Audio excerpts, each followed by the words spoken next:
الرحیم الحمدللہ رب العالمین والصلاة والسلام علی خاتم الانبیاء و سید المرسلین سیدنا محمد وآلہ واصحابہ اجمعین۔ دوستو، پیچھے سے بات ہو رہی ہے اور آج جو موضوع ہمارا ختم ہوگا اب دوسرا موضوع شروع کریں گے کہ کلمہ طیبہ میں لا الہ الا اللہ محمد الرسول اللہ دو جز ہے، اسی پر گفتگو ہو رہی تھی۔ اللہ رب العالمین نے کلمہ میں بڑی مناسبت رکھی۔ لا الہ الا اللہ کے 12 حروف ہیں، اس کو حروف کو گنیے گا تو کتنے حروف ہیں؟ 12 ہیں۔ اسی طرح محمد الرسول اللہ میں بھی کتنے حروف ہیں؟ 12۔ اللہ پاک نے کتنا توازن رکھا ہے جی، اس لیے کہ اللہ پاک کی ذات اور صفات ان کی الوہیت، ربوبیت اور باکمال ہے۔ کوئی شخص مخلوق کا اللہ کی صفات میں شریک نہیں ہو سکتا۔ اسی طرح حضرت محمد الرسول اللہ خاتم النبیین بنا کے دنیا میں بھیجے گئے۔ اب قیامت تک ختم نبوت کے بعد صفت نبوت کے ساتھ کوئی دنیا میں نہیں آئے گا، اس لیے اللہ نے دونوں کلمے میں تناسب کو رکھا ہے۔ سمجھ گئے دوستو؟ چلیے اب آگے چلتے ہیں۔ یہ آج آخری بحث ہے۔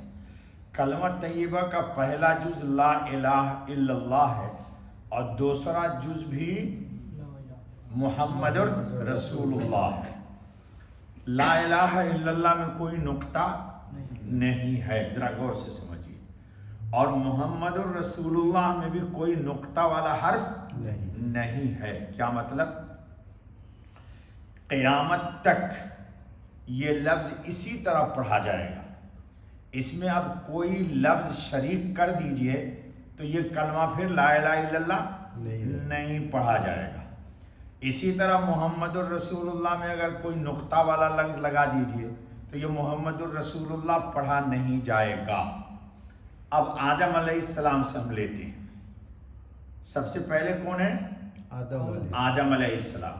تو آدم علیہ السلام کے نام کو جب ہم لیتے ہیں تو اس میں نقطہ آتا ہے۔ نقطہ آنے کا مطلب یہ ہے کہ اس نبی کے بعد کوئی نبی آئے گا۔ اللہ کے نام میں کوئی نقطہ نہیں، چونکہ کوئی مخلوق خالق قیامت تک۔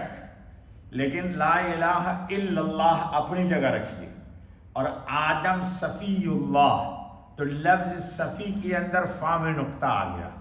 یہ دلیل ہے کہ آدم کے بعد کوئی نبی آنے والے ہیں۔ اللہ تو نہیں کوئی بن سکتا، خالق کوئی نہیں بن سکتا، اس لیے وہاں کوئی نقطے کی ضرورت نہیں پڑی۔ لیکن اب اللہ تعالیٰ نے انبیاء علیہ السلام کے نام کے ساتھ نقطہ لگایا ہے، یعنی آدم علیہ السلام کے بعد نبی آئیں گے تو لا الہ الا اللہ اپنی جگہ رہا، آدم صفی اللہ، اللہ کے دوست منتخب، اس میں نقطہ آ گیا۔ اسی طرح لا الہ الا اللہ نوح نجی اللہ، اس میں بھی نقطہ والا حرف آ گیا، لا الہ اپنی جگہ رہا۔ اسی طرح لا الہ الا اللہ ابراہیم خلیل اللہ، وہاں بھی نقطہ آ گیا، دلیل ہے کہ ابراہیم علیہ السلام کے بعد نبی آئیں گے۔ لا الہ الا اللہ اسماعیل ذبیح اللہ، وہاں بھی نقطہ آ گیا، دلیل کہ اس کے بعد نبی آئیں گے۔ اسی طرح لا الہ الا اللہ اسحاق نبی اللہ، یہاں بھی اسحاق میں نقطہ آ گیا، مطلب کہ ان کے بعد نبی آئیں گے۔ لا الہ الا اللہ اپنی جگہ رکھیے۔ یعقوب نبی اللہ، تو یعقوب میں بھی نقطہ آ گیا۔ لا الہ الا اللہ اپنی جگہ رکھیے۔ داؤد خلیفۃ اللہ، وہاں بھی خلیفۃ اللہ میں نقطہ آ گیا۔ لا الہ الا اللہ یوسف صدیق اللہ، یوسف اللہ کے صدیق ہیں، یہاں بھی نقطہ آیا۔ لا الہ الا اللہ، موسیٰ کلیم اللہ، ہر نبی کی صفت میں نقطہ آ رہا ہے۔ اسی طرح لا الہ الا اللہ عیسیٰ، عیسیٰ کلمۃ اللہ، تو عیسیٰ لفظ عیسیٰ ہی میں عین کے بعد یا آ رہا ہے نقطہ والا، کیونکہ حضور خاتم النبیین آنے والے ہیں۔ اب ہم نے پڑھا لا الہ الا اللہ محمد الرسول اللہ، اب محمد الرسول اللہ میں نقطہ نہیں آیا، یہ دلیل ہے کہ اب قیامت تک کوئی نبی بن کر کے دنیا میں نہیں آئے گا۔ جس طرح کوئی مخلوق اللہ بن کے آسمان پہ نہیں جا سکتا، عرش پہ نہیں جا سکتا، تو اب عرش والی کی طرف سے حضرت محمد الرسول اللہ خاتم النبیین کے بعد اب کوئی نبی بنا کے فرش پر بھیجا نہیں جائے گا۔ بات سمجھ میں آ گئی آپ کی؟ جی، یہ سب وہ دلائل ہیں جو ثابت کرتے ہیں کہ اللہ رب العزت نے ہمارے حضرت خاتم النبیین علیہ الصلاۃ والتسلیم کے لیے قیامت تک کوئی بڑے پڑھے لکھے آدمی ہونے کی ضرورت نہیں ہے، صرف انسان کلمہ طیبہ لا الہ الا اللہ محمد الرسول اللہ ہی میں غور کر لے تو اس کو ختم نبوت کی دلیل مل جائے گی۔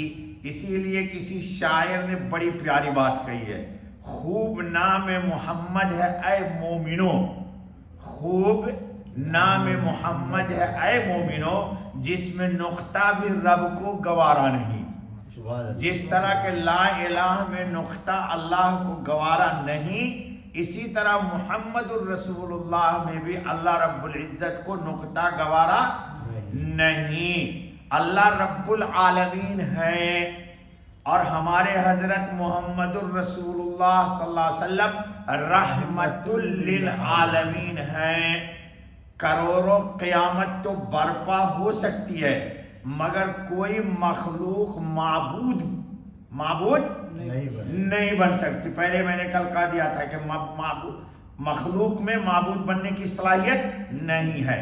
اسی طرح محمد الرسول اللہ جب تشریف لے آئے خاتم النبیین بن کر، تو اب اللہ نے عرش سے فیصلہ کر دیا ہے کہ محمد الرسول اللہ کے بعد اب قیامت تو آ سکتی ہے لیکن کوئی نبی بن کر کے اس کائنات عالم میں نہیں آئے گا۔ تو آج کا درس گویا کہ یہ ہے۔ اب انشاءاللہ ثم انشاءاللہ ہم آپ کو کل پہلا دن ہوگا درس کا، شرائط نبوت بتائیں گے کہ نبی بننے کے لیے کیا کیا شرطیں ہیں، اور وہ سب کی سب شرط ہمارے حضرت خاتم النبیین میں موجود ہیں۔ اب قیامت تک کوئی حضور کے بعد نبی نہیں، بس بابا انشاءاللہ۔ چلو، سبحان اللہ و بحمدہ، سبحان اللہ العظیم، سبحانک اللہم و بحمدک، اشہد ان لا الہ الا انت، استغفرک۔